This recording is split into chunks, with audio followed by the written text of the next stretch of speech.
भोंदूबाबा अशोक खरातला मोठा धक्का। समृद्धी हायवेवर खरातच्या निकटवर्तीयाचा अपघाती मृत्यू। अपघात की घातपात, राजकीय वर्तुळात संशयाची ठिणगी। भोंदूबाबा अशोक खरात गेल्या काही काळापासून चर्चेत असलेलं एक वादग्रस्त नाव आणि याच खरातच्या अगदी निकटवर्तीयाशी जोडलेली एक धक्कादायक घटना समोर आली आहे।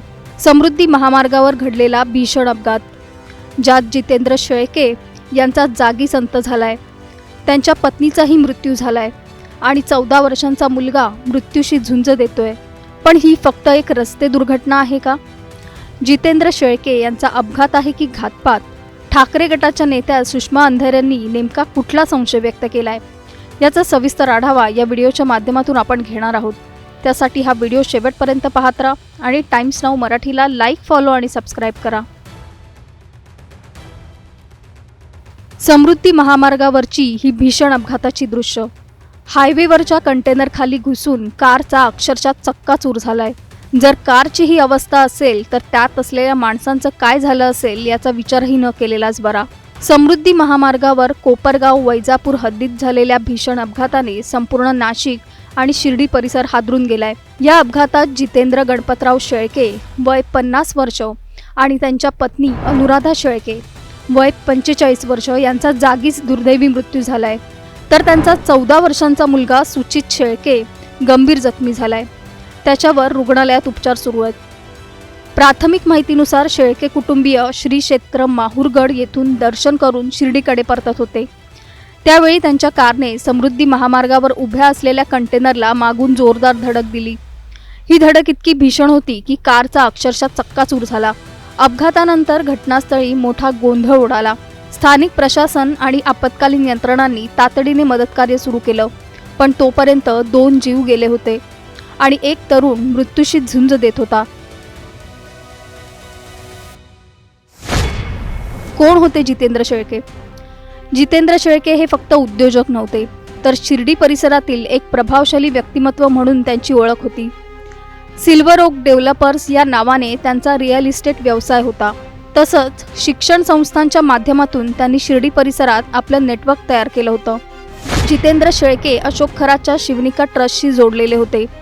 2023 मध्ये शेळके शिवनिका ट्रस्टचे सदस्य झाले आणि 2025 मध्ये उपाध्यक्ष पदावर पोहोचले। खरातच्या अनेक जमीन व्यवहारांमध्ये त्यांची भूमिका महत्त्वाची असल्याची माहिती आहे।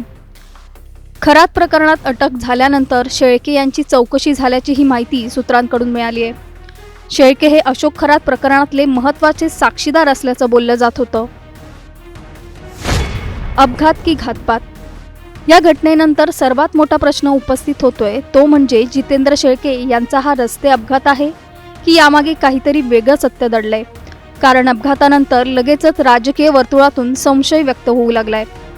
ठाकरे गटाच्या नेत्या सुषमा अंधारे यांनी या घटनेवर गंभीर प्रतिक्रिया देत घातपाताचा संशय व्यक्त केलाय। खरात प्रकरणातील एक महत्त्वाची कडी शिवनिका ट्रस्टचे वन ऑफ दी संचालक शेळके यांचा अपघाती मृत्यू झाल्याची बातमी ही अत्यंत धक्कादायक आहे। मला ही गोष्ट खरं तर अविश्वसनीय वाटते, मात्र गेल्या अनेक दिवसांपासून ज्या अनेक नेत्यांनी ही शक्यता आणि ही भीती वर्तवली होती की खरातच्या जीवाला धोका असू शकतो, ती आजची जी घटना घडली त्याने या शक्यतेला अधिक जास्त ठळक पद्धतीने अधोरेखित केलं जात आहे। कदाचित खरात प्रकरणातली काही सत्यच बाहेर येऊ नयेत असं काही लोकांना वाटतंय का? आणि असं असेल आणि तरीही SIT अजूनही तपासाची गती वाढवत नसेल आणि या लोकांच्या चौकशा होत नसतील तर अजून जास्त संशयाचं धुकं वाढत चाललंय। शेळके हा गुन्हेगारच होता की नव्हता हे कायद्याने ठरवलं असतं।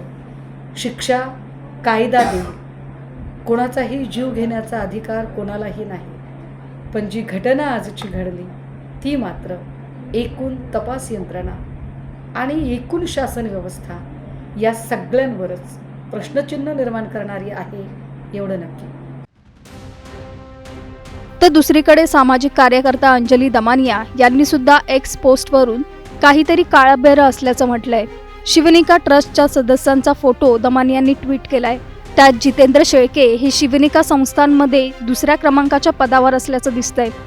कल्पना खरात आणि रुपाली चाकणकर यांच्यापेक्षा शेळकेंचा प्रभाव अधिक असल्याचं दमानी यांनी म्हटलंय. एवढंच नाही तर त्यांची 3 दिवसांपूर्वी ईडी चौकशी झाली होती आणि आजच त्यांचा अपघातात मृत्यू झाला. हा केवळ अपघात असू शकत नाही असा संशय दमानी यांनी व्यक्त केलाय. तपास आणि पुढील दिशा. सध्या पोलिसांकडून अपघाताचा प्राथमिक तपास सुरू आहे. वाहनाचा वेग, कंटेनरची स्थिती आणि चालकाचा निष्काळजीपणा या सगळ्या पैलूंवर तपास केंद्रित आहे.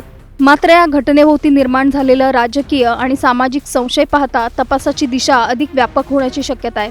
जितेंद्र शेळके यांच्या मृत्यूनंतर आता अनेक प्रश्न समोर येत आहेत. शेळकेंचा खरंच रस्ते अपघात होता की यामागे कुणाचा हात आहे? अशोक खरात प्रकरणाशी असलेलं कनेक्शन पाहता शेळके या प्रकरणातील महत्त्वाचे साक्षीदार मानले जात होते. त्याचसोबत खरातचे राजकीय लागेबांधे लक्षात घेता त्याच्या जीवाला धोका असल्याची भीती वारंवार व्यक्त होते. आता शेळके यांच्या मृत्यूनंतर खरात प्रकरणातलं सत्य दडवलं जातंय का? खरातच्या जीवाचं सुद्धा काही बरं वाईट होऊ शकतं अशी भीती व्यक्त होते. जितेंद्र शेळके यांचा मृत्यू हा योगायोग आहे का, की आधी सुरू असलेल्या चौकशा, राजकीय संबंध आणि ट्रस्टमधील हालचालींशी याचा काही थेट संबंध आहे? तुम्हाला या घटनेविषयी नेमकं काय वाटतं? आम्हाला कमेंट करून नक्की सांगा आणि चॅनलला सबस्क्राईब करा. खरात प्रकरणातील एक महत्त्वाची कडी शिवनिका ट्रस्टचे वन ऑफ दी संचालक शेळके यांचा अपघाती मृत्यू झाल्याची बातमी ही अत्यंत धक्कादायक आहे. मला ही गोष्ट खरं तर अविश्वसनीय वाटते. मात्र गेल्या अनेक दिवसांपासून ज्या अनेक नेत्यांनी ही शक्यता आणि ही भीती वर्तवली होती की खरातच्या जीवाला धोका असू शकतो, ती आजची जी घटना घडली त्याने या शक्यतेला अधिक जास्त ठळक पद्धतीने अधोरेखित केलं जाते. कदाचित खरात प्रकरणातली काही सत्यच बाहेर येऊ नयेत असं काही लोकांना वाटतंय का? आणि असं असेल आणि तरीही SIT अजूनही तपासाची गती वाढवत नसेल आणि या लोकांच्या चौकशा होत नसतील तर अजून जास्त संशयाचं धुकं वाढत चाललं आहे. शेळके हा गुन्हेगारच होता की नव्हता हे कायद्याने ठरवलं असतं. शिक्षा कायदा देईल. कोणाचाही जीव घेण्याचा अधिकार कोणालाही नाही. पण जी घटना आजची घडली ती मात्र एकूण तपास यंत्रणा आणि एकूण शासन व्यवस्था या सगळ्यांवरच प्रश्नचिन्ह निर्माण करणारी आहे एवढं नक्की.